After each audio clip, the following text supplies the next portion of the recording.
근로시간 단축 논의에 대한 법안이 또다시 무산이 됐습니다. 하지만 더 오래 일하고 싶은 사람들보다는 조금은 덜 일하고 싶은 사람이 많기 때문에 언젠가는 근로시간 단축은 이루어지게 될 겁니다.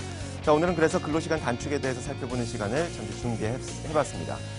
최근 논의가 됐었던 근로시간 단축 논의는요, 일주일에 68시간 일하던 것을 52시간으로 줄여보자라는 건데, 그냥 숫자만 보면 되게 간단한 것 같은데 그렇게 단순하지만은 않습니다. 자, 살펴보면요, 현행 근로기준법상 근로시간은 일주일에 며칠을 일할 수 있다는 이야기는 전혀 존재하지 않습니다. 다만 일주일에 40시간을 넘게 일할 수 없다. 그리고 하루에 8시간 넘게 일할 수 없다라고 정해져 있고요.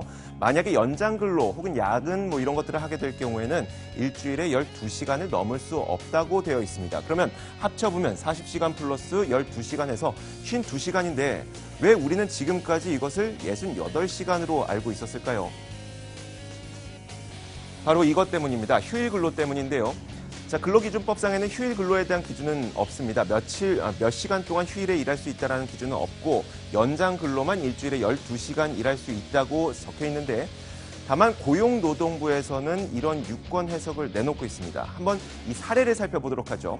만약에 주 5일 일하는 근로자가 있다고 가정을 해보도록 할게요. 근데 이 주 5일 일하는 근로자가 52시간의 근로시간을 모두 다 채웠습니다. 그런데 이 근로자가 만약에 휴일에 나와서 일을 했다면 이것은 불법일까요? 아니면 합법일까요? 분명 일주일에 52시간이기 때문에 불법일 것으로 보이지만 그렇지 않습니다.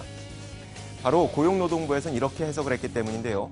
연장 근로라고 하는 것은 원래 일하는 날짜에 월화수목금에 추가적으로 일하는 것이 연장 근로고, 휴일에 나와서 일하는 것은 휴일 근로이기 때문에 휴일 근로를 따로 계산을 해야 된다. 그래서 휴일에 나와서 일할 때는 하루 8시간씩 일할 수 있기 때문에 총 16시간을 일할 수 있다라고 해석을 내놓은 겁니다. 따져보면 이런 식입니다. 근로자가 주중에 5일 동안 52시간을 다 채워서 일을 했습니다. 휴일 나머지 이틀이 남죠. 그 이틀 동안 16시간을 추가로 일할 수가 있다는 것이죠. 그러면 고용노동부의 유권 해석대로라면 일주일 7일 동안 일을 해도 되는 겁니다. 7일 동안 68시간을 일을 해도 법에 걸리지가 않는 것처럼 법이 해석이 되는 것이죠. 그런데 이것은 고용노동부의 해석이었고요. 법계와 학계에서는 좀 다르게 해석을 하고 있었습니다. 휴일 근로는 당연히 연장 근로에 포함돼야 된다는 겁니다. 연장선상에 일을 하는 것이기 때문에 휴일에 나와서 일하는 것도 당연히 연장 근로라는 거죠.